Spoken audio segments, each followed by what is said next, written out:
नमस्कार मंडळी, कसे आहेत सगळे? मजेत ना? आपल्या सिम्पली फूड विथ तेजश्रीमध्ये मी तुमचं स्वागत करत आहे. आज आपण बनवणार आहोत शाही मटर पनीर. तर शाही मटर पनीर, आता श्रावण चालू झाला आहे, तुम्हाला व्हेज रेसिपीज तुम्हाला दिसणार आहेत आता. तर शाही मटर पनीर आपण आता बनवणार आहोत. तर त्याच्यासाठी लागणारी झटपट होणारी रेसिपी आहे. आपण बघूया तर त्याच्यासाठी लागणारे साहित्य. हे बघा, हेही आता आपण घेतलेलं आहे. पनीर आहे ते पाव किलो घेतलेलं आहे. हे थोडेसे मटार घेतलेले आहेत, अर्धी वाटी मटार घेतलेले आहेत. 1 ते 1.5 कांदा घेतलेला आहे उभा चिरलेला. 1 टोमॅटो घेतलेला आहे. 7 ते 8 लसणाच्या पाकळ्या घेतलेल्या आहेत. हे थोडंसं अद्रक घेतलेलं आहे. 5 ते 6 हिरव्या मिरच्या घेतलेल्या आहेत. 1च संकेश्वरी लाल मिरची घेतलेली आहे आणि जिरे आहेत आणि लवंग पण आहे, ते 1 ते 2च आहे. तर आता आपण बघूया की शाही मटर पनीर कसं केलं जातं. हे बघा, आता हे एक आपण पॅन घेतलेलं आहे. पॅनमध्ये तेल घातलेलं आहे आणि आता आपण ह्याच्यामध्ये पनीर जे आहे आपलं ते फ्राय करून घेणार आहोत. हे बघा, हे सगळं पनीर जे आहे ते आपण पॅनमध्ये घालायचं आहे. पनीरचे तुकडे केलेले आहेत असे बॉक्स टाईपमध्ये. आणि आता आपण हे फ्राय करून घेणार आहोत. थोडंसं गोल्डन ब्राउनिश कलरचं करून घ्यायचं आहे. तुम्ही पनीर फ्राय करायच्या वेळेला त्याच्यावरती थोडंसं मीठ स्प्रिंकल केलं तर पनीर तुमचं चांगलं भाजलं जातं आणि चिटकत पण नाही त्याला. तर तुम्ही नक्की ट्राय करून बघा ही ट्रिक जी आहे आपली ती. हे बघा, मी तुम्हाला दाखवते एक साईडचं पनीर कसं भाजलं जातं. थोडं पण त्या पॅनला चिटकत नाही आहे. तर तुम्ही थोडंसं मीठ जे आहे ना ते फक्त स्प्रिंकल करायचं फ्राय करायच्या वेळेला. तुमचं पनीर हे जरा पण खाली चिटकणार नाही. ही माझी पर्सनल ट्रिक आहे. तर तुम्ही तसं ट्राय करून बघा. नाहीतर कोणत्याही तव्यामध्ये कधी पनीर लोकांचं कसं चिटकतं. तर असं केल्याने पनीर तुमचं चिटकणार नाही. हे बघा, दोन्ही साईडने तुम्ही बघत असाल आपलं पनीर हे चांगलं फ्राय झालेलं आहे. आता हे जे पनीर आहे ते आता आपण एका प्लेटमध्ये काढून घ्यायचं आहे. आता ज्या पॅनमध्ये आपण पनीर फ्राय केलेलं होतं त्याच पॅनमध्ये आता आपण कांदा, टोमॅटो हे सगळं भाजून घ्यायचं आहे. हे बघा, कांदा आहे, टोमॅटो आहे. त्यानंतर आता आपण घालणार आहोत हिरवी मिरची,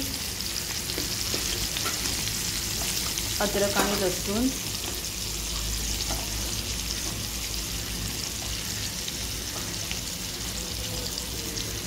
थोडेसे जिरे.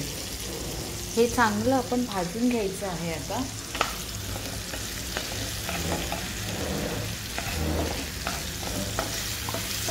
मस्त असं खरपूस भाजून घ्यायचं आहे. खोबरं घातलेलं नाही आहे आपण. हिरवी मिरची, कांदा, टोमॅटो, अद्रक, लसूण आणि थोडेसे जिरे. हे बघा, अशा पद्धतीने चांगलं भाजून घ्यायचं आहे हा पूर्ण मसाला जो आपला आहे. आणि थंड करून आता आपण हे वाटून घ्यायचं आहे. हे बघा, असा आपण हा मसाला जो आहे तो वाटून घेतला आहे. पाणी घालायचं नाही आहे, विदाऊट पाणीच हा मसाला वाटून घ्यायचा आहे. ठीक आहे. आता आपण त्याच पॅनमध्ये थोडंसं बटर घालणार आहोत आणि थोडंसं तेल घालणार आहोत. हे बघा, थोडंसं बटर आपण घालणार आहोत आणि थोडंसं तेल घालणार आहोत त्याच्यामध्ये आपण.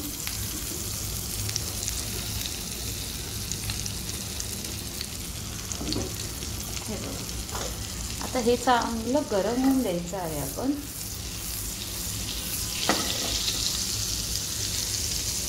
आणि मग त्याच्यामध्ये आपण ही 1 मिरची, थोडेसे जिरे आणि 2 लवंग हे टाकायचे आहेत आणि ते थोडंसं भाजून घ्यायचं आहे. जास्त नाही, थोडंसंच भाजून घ्यायचं आहे ते. तर आपण हा जो मसाला वाटलेला आहे तो टाकणार आहोत.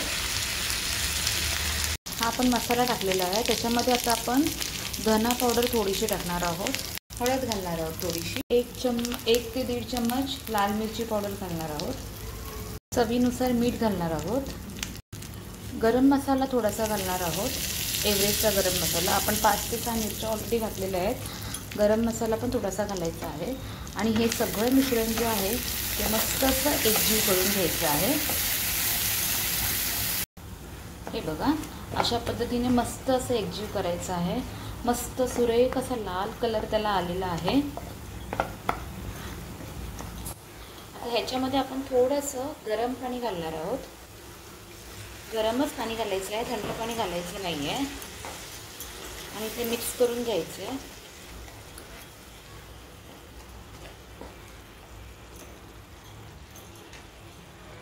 त्याच्यानंतर आपण ह्याच्यामध्ये मटार घालणार आहोत आणि मटार चांगले मसाल्यामध्ये एकजीव करायचं आहे आणि 2 ते 3 मिनटासाठी त्याला एक वाफ घेऊन द्यायची आहे. म्हणजे कसं मटार थोडेसे शिजायला पाहिजेत अगोदर. पनीर घातलं की आपलं ते पनीर लगेच त्याच्यामध्ये शिजणार आहे, पण मटार थोडेसे शिजायला पाहिजेत, म्हणून आपण त्याला आता वाफ घेऊन द्यायची आहे एक. हे बघा 2 मिनटासाठी आपण एक वाफ घेऊन दिलेली आहे त्याला. आता त्याच्यामध्ये आपण आता थोडंसं घालणार आहोत अर्धा टेबलस्पून दही. ते पण मिक्स करणार आहोत. तुम्ही दही घाला, आयदर तुम्ही फ्रेश क्रीम घातलीत तरी पण चालेल. दोघांपैकी काहीही एक घालू शकता. हे चांगलं मिक्स करून घ्यायचं आहे आणि मग आपण त्याच्यामध्ये आता घालणार आहोत पनीर जे आपलं फ्राय केलेलं आहे. बघा किती मस्त आपलं पनीर झालेलं आहे. आणि हे मस्त असं एकजीव करून घ्यायचं आहे.